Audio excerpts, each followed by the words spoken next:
So you want to join the military? Well, grab a drink because we need to talk.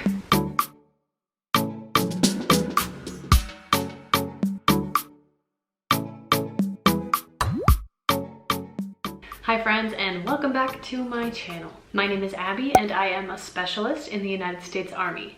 Today we are talking about 5 things that you should know before you join the military. I am a 42 Romeo and I have been finding a little bit of time in my schedule to film some videos.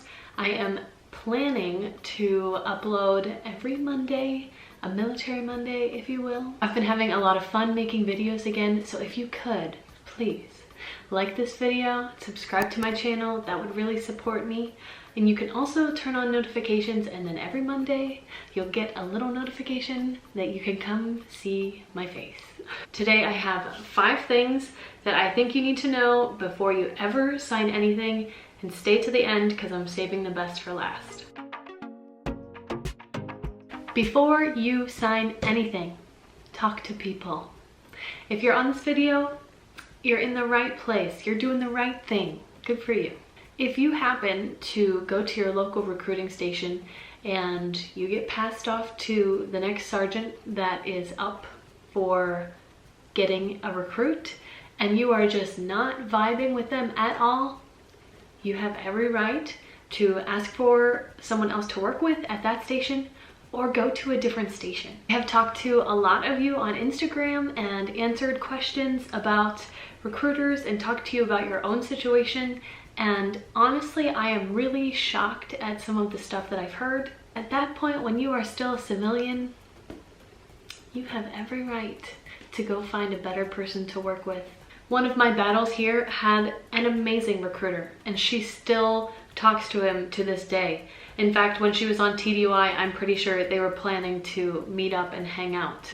My recruiter was retiring, so he was on his way out the door, did not care to give me any special information, and eventually I got handed off to someone else. Basically did everything on my own. So you have every right to go and find someone that you work well with. This is a big step, so find someone that's going to be supportive and actually answer your questions. Obviously, do your research on what job you want. Don't settle for a job that you don't want just because you want to ship to basic, because your job will impact your daily life. If you need to get your ASVAB score up, if you need a higher GT score, study.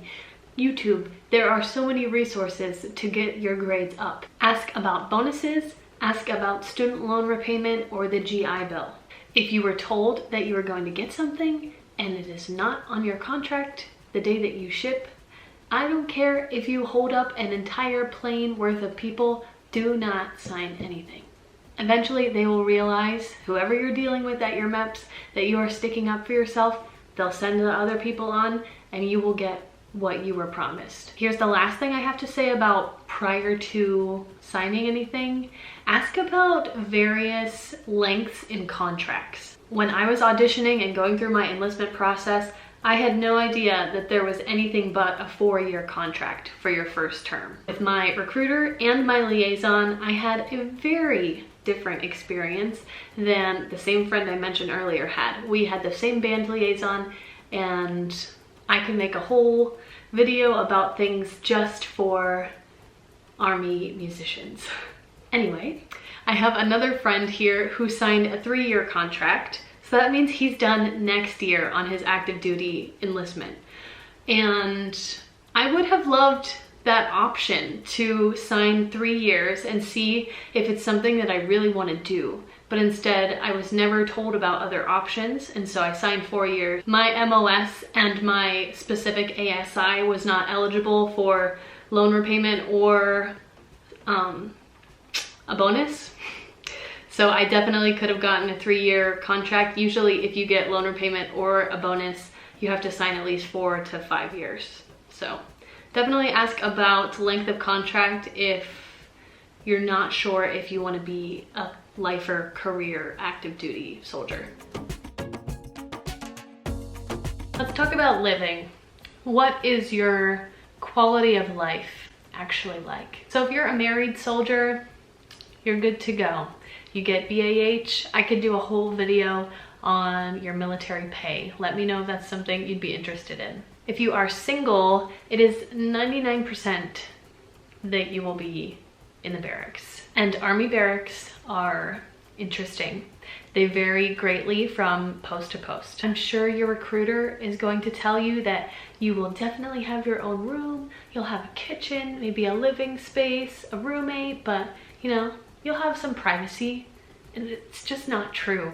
I lived in the barracks here at Fort Bliss for about 4 months. I have a tour of that on my channel. And we did have private bedrooms, but we did not have a kitchen. We had a shared space and a bathroom, and that small shared space was a counter and a sink. I had to buy an air fryer, an electric skillet, an Instant Pot if I wanted to cook. It is honestly quite ridiculous how single soldiers are treated so differently from married soldiers. I feel so bad for a lot of my friends here, all of my friends here in the band. Generally, band people tend to be a little older, not joining right out of high school, and so we're all adults who have lived on our own, managed our own money, and then they get thrown into these dorms and treated like children, and it's not always a great situation. If you are a single soldier, you will also be expected to eat at the DFAC, whereas married soldiers, again, we get that money into our paychecks and we get our housing money into our paychecks. And if you're single and living in the barracks, they take that money from you and expect you to eat at the DFAC. And Army DFAC is not it. If you are in the Navy, or if you are 42 Romeo, or if you are ever at Fort Little Creek, that galley is it. Army musicians go to AIT at Fort Little Creek, so the Navy knows what's up. Just know that if you're single, this is something to keep on your radar. And you know, just like everything in the military, expect the unexpected, because you never know what you're gonna get. Losing weight to join the military. I get so many questions about this on Instagram and on my YouTube videos, because obviously here on this channel, if you go back, you can see that I documented my weight loss journey. I've lost about 90 pounds and sustained it, and I've done that by changing my lifestyle. I totally understand needing to lose weight for MEPS. I was in this situation, I know a lot of people are, where maybe they have lost a good chunk of weight already, and now they're in that last 15 to 30 pounds, and that is so difficult to lose.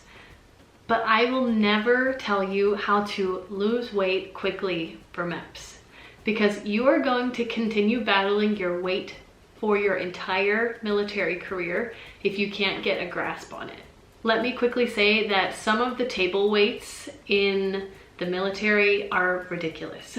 Especially if you have a large amount of muscle mass, sometimes you will just never be able to get under that table weight. And that is why resources like the Bod Pod exist and why taping exists. But for those of you who send me messages on how to lose weight fast and how to get under a certain weight, I will never tell you to sweat it out or do hours of cardio or do fasting.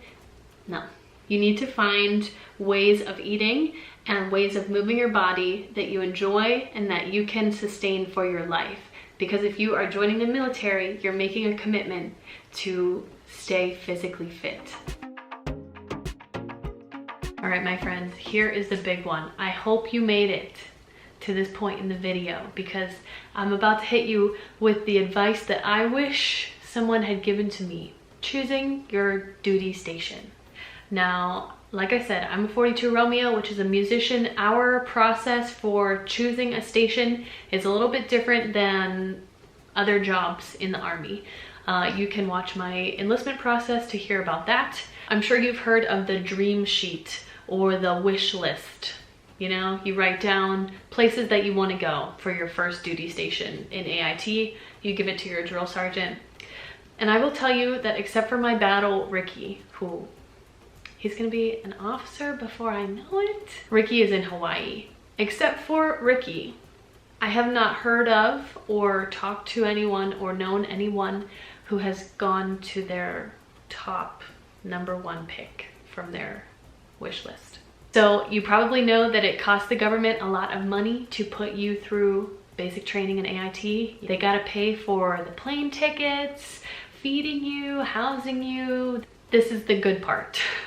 If you are enlisting for a second term, this is where you will get station of choice. It costs a lot of money to put you through training. So if you just did your first contract, well, it's easier to retain you and it's less expensive to retain you than to keep trying to get new recruits. When you go to enlist for your second time, this is where you tend to get places that you want to go. At least that has been what I have seen here in my time in the Army. As a bands person, I have seen that a lot of people end up at divisions for their first unit, which means that that unit is deployable. And yes, you can be deployed with a non-combat MOS. So any 42 Romeos out there, if you get to pick your station, because we are presented with 3 options after we enlist, I would urge you to research the area of that installation and not research the band or the unit itself. So I chose my unit based on what I saw on their social media, on their Facebook presence, and what I saw was amazing, but that's not the band that I entered into, because guess what? Personnel is always changing. I'm not saying that I hate it here. I've met so many great people here, but I am the complete opposite side of the country of all of my friends and family. And my other 2 options, well, one of them was still in Texas, so very far away. But my 3rd option was Fort Stewart, Georgia.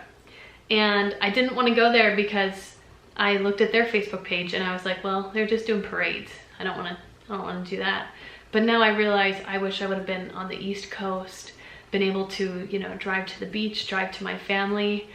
And so I would urge you, if you're a musician, to choose your station based on where you want to be in the country, and know that if you want those really fulfilling musical experiences, you're probably gonna have to make them for yourself. Just know that when it comes time for your second term, that might be where you have a little pull in where you go. So a little bit of a positive note to that. Find out what location you want to be in and know that the unit is always changing. All right, let's end this on a positive note. Taking time off. You can watch this video to learn the in-depth process of taking leave and what a pass is. Besides using your own leave days, there are a good amount of 3- and 4-day weekends. On the day-to-day, you have your typical duty hours, but as an active duty soldier, there are going to be times where you have to work early, you have to work late, you have to work on the weekends, and there are days where sometimes you have really great NCOs who want to be efficient with your time, and they'll let you go early. So you accrue your 30 days of leave per year. Maybe sometimes you go home a little early. And I'd say here at Fort Bliss, at least, we have usually a 4-day weekend at least once a month. And on those 4-day weekends, you can apply for passes to travel, or you can stay local. You have extra time. That about wraps up our video for today. Let me know if you liked this. I could definitely come up with more things that I think you should know before you join the military. Please subscribe to my channel so you see my future videos, and I'll see you next time. Bye, friends.